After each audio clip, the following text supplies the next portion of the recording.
What's up, guys? It's your boy Candy, and I just wanted to come here and talk about addiction. I wanted to come here and talk about addiction. The truth of the matter is, there's five. If you gotta break down addiction to five things. If your addiction could be gooning, porn, freaking drugs, smoking, getting drunk, it could be a whole lot of things. But I broke what addiction is and why you do it for 5 reasons. First off, it's to cope. It's that relaxation, to make it easy.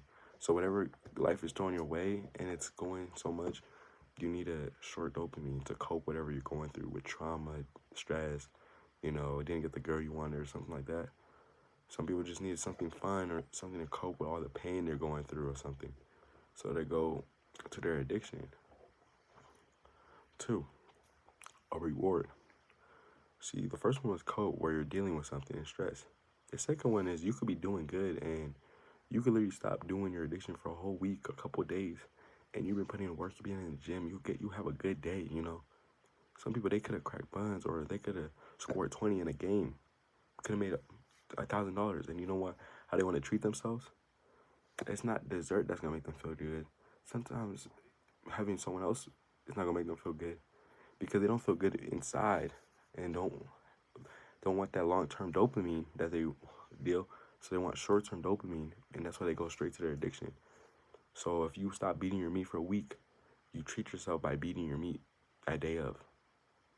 People don't realize that, but you use it as a reward, to reward yourself for doing good. And that's what you gotta realize. Like, you're rewarding yourself with something that, like, you were just praying, like, you stopped. You see? But it's our minds that we don't have control over. That's why it's a thing where we go to cope or to reward. Third is there's trauma. First one was cope, where trauma gets into it, but some people get addicted to stuff or they see it at such a young age. Either their parents are doing it or some people around them show them it at such a young age, and it traumatized them, and they didn't know that. And they just use it, and that addiction is now addicted. They're addicted because they're so traumatized at such a young age. When you're not supposed to see stuff like that, or you have a single mother and your father wasn't there in the picture. Those girls that are addicted to, sleeping with a bunch of men is because there's no father figure, and that's the only way they felt loved, by a masculine presence. Like, you never know someone's story and someone's behind and why they're addicted or why they do the actions they do. So it gives us no right to judge somebody for what they do when we have no idea what they're going through. Always remember that. And those are really the top 3, but if you want to do 4 and 5, you can too. 4, it's like number 1, but it's dead as, like, there's reasons why you do it. Personally, I was addicted to gooning, porn, pornography. And the reason is because I was really getting no girls. So sometimes people just get drunk or do stuff or it's to be a people pleaser. Some people do get drunk and do all that to be a people pleaser. People goon because they're lonely and they're horny, but they have no one to go to. And that person that they want to go to, they can't. But when you are on the hub, you can find any girl you want, any features you want, any bad shit you want. And that's why you do it. You feel like you're the one having intimacy with them, but instead you're really just on your bed by yourself, and and you feel alone. And that's just a way to ease off the pain.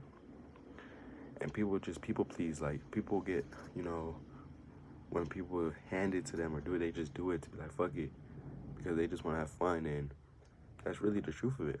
So there's also that reason why. The top 3 are really the biggest. And fifth wasn't the reasons why you do that.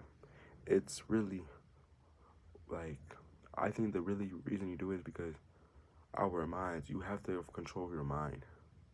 Because our minds is the reason why you continue and why you feel like you never can stop. Our minds, you keep doing it because your mind keeps thinking, oh, this is what you're supposed to do every day. Or when you go through something or you go through pain, you're supposed to do it. When you're doing good and you need to reward yourself and make yourself feel good about doing it, that's what you go through. But instead, we need to have control of our mind, and our minds, like, we really need to have our minds controlled by God. That's the truth of the matter. And when we start thinking like that, your life can completely change. When you stop rewarding yourself with addiction, you stop being an addict and you start changing. Change is the number 1 way, because you could stop, but if you can't change, nothing else will happen. So make the change. Stay blessed.